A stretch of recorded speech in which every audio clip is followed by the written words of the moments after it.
क्या आपने कभी सोचा है कि मंत्र और तंत्र सिर्फ शब्द नहीं बल्कि एक बेहद शक्तिशाली साउंड फ्रीक्वेंसी है। जब हम कोई मंत्र पढ़ते हैं तो वह सिर्फ हमारी जुबान से नहीं निकलता बल्कि एक विशेष कंपन पैदा करता है।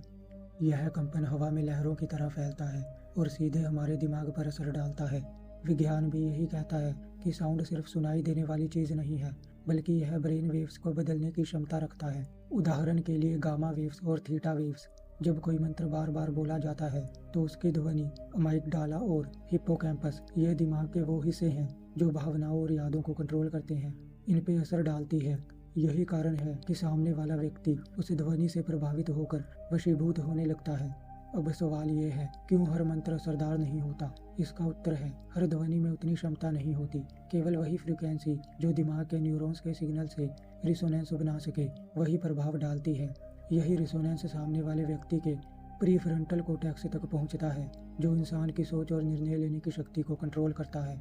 यहीं से धीरे धीरे इंसान किसी और की सोच के अधीन होने लगता है। कुछ मॉडर्न वैज्ञानिकों ने भी इस कॉन्सेप्ट पर काम किया है। The sound therapy by doctor Alfred Tomatis. इस किताब में लिखा है कि विशेष ध्वनियाँ हमारे नर्वस सिस्टम को रिप्रोग्राम कर सकती हैं। The holographic universe by Michael Talbot. इसमें बताया गया है कि साउंड वेव से सिर्फ मैटर को नहीं बल्कि मनुष्य की कॉन्शियसनेस को भी प्रभावित करती है।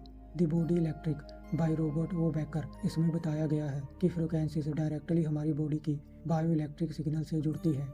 तो मान लीजिए किसी के दिमाग से निकल रहे सिग्नल्स को एक मंत्र की ध्वनि पकड़ ले और उनसे मिलकर सुपर रिसोनेंस बना दे, तो उस रिसोनेंस की एनर्जी इतनी शक्तिशाली हो सकती है कि वह सामने वाले के लिम्बिक सिस्टम को ओवरराइड कर दे, यानी उसकी फीलिंग्स और इमोशंस अब आपके कंट्रोल में होंगे।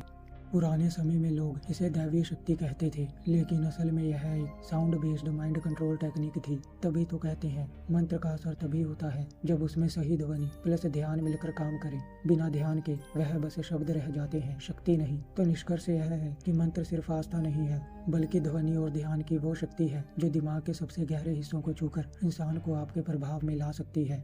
विज्ञान धीरे धीरे वही समझा रहा है जिसे प्राचीन लोग सदियों पहले प्रयोग में ला चुके थे।